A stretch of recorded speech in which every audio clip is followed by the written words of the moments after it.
Riba dalam kegiatan makan bersama. Pertanyaan. Si A titip makanan kepada si B. Sampai di rumah si A, mereka makan makanan tersebut bersama-sama. Sedangkan uang pembelian makanan belum diganti si A.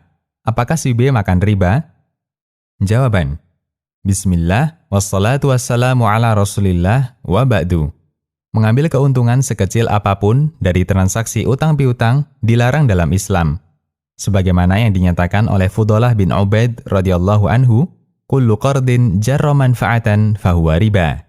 Yang artinya, semua utang yang menghasilkan manfaat statusnya riba. Hadis riwayat Al-Baihaqi. Termasuk di antaranya adalah hadiah dan pemberian sebelum utang lunas, meskipun bentuknya jasa. Sahabat Abdullah bin Salam pernah mengatakan, apabila kamu mengutangi orang lain, kemudian orang yang diutangi memberikan fasilitas membawakan jerami, gandum, atau pakan ternak, maka janganlah menerimanya, karena itu riba. Hadis riwayat Bukhari. Dalam riwayat lain, nasihat Abdullah bin Salam ini beliau sampaikan kepada Abu Burdah yang ketika itu tiba di Irak. Dan di sana ada tradisi, siapa yang berutang, maka ketika melunasi, dia harus membawa sekeranjang hadiah. Saat ini, kamu berada di daerah yang riba di sana tersebar luas. Di antara pintu riba adalah jika kita memberikan utang kepada orang lain sampai waktu tertentu, jika jatuh tempo, orang yang berutang membayarkan cicilan dan membawa sekeranjang berisi buah-buahan sebagai hadiah. Hati-hatilah dengan keranjang tersebut dan isinya. Hadis riwayat Baihaqi. Hanya saja, ada catatan yang perlu kita perhatikan bahwa utang tidak memutus silaturahmi. Utang tidak memutus hubungan baik seseorang dengan kawannya, dan seterusnya. Karena itu, siapa yang punya kebiasaan baik dengan saudaranya, seperti saling memberi hadiah atau saling membantu dalam berbagai urusan, jangan sampai kebiasaan ini dihentikan gara-gara utang.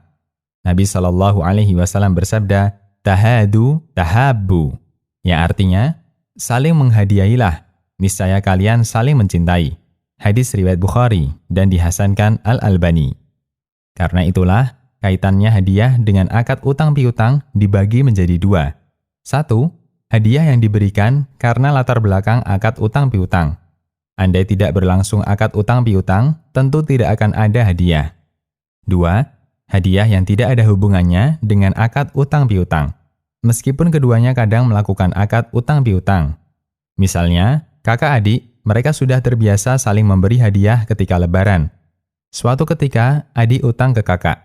Dan ketika lebaran, mereka saling memberi hadiah, meskipun utang adik belum lunas. Tapi kita bisa memahami, hadiah yang ada dalam hal ini sama sekali tidak ada kaitannya dengan transaksi utang piutang. Hadiah yang sudah terjadi karena kebiasaan sebelumnya. Hadiah ini diperbolehkan meskipun utang belum lunas. Karena sudah menjadi kebiasaan sebelumnya, sehingga tidak ada hubungannya dengan utang piutang.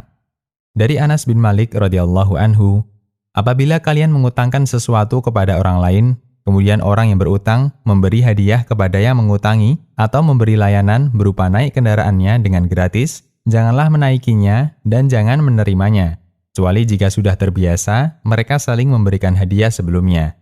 Hadis riwayat Ibnu Majah. Karena sekali lagi, utang tidak memutus silaturahmi. Jangan sampai gara-gara utang, justru mereka saling tegang, tidak bisa cair, tidak semakin akrab, dan kaku terhadap jamuan. Bagaimana dengan kasus talangan jajan? Kasus di atas, seperti yang umum di masyarakat kita, tidak ada kaitannya dengan utang piutang.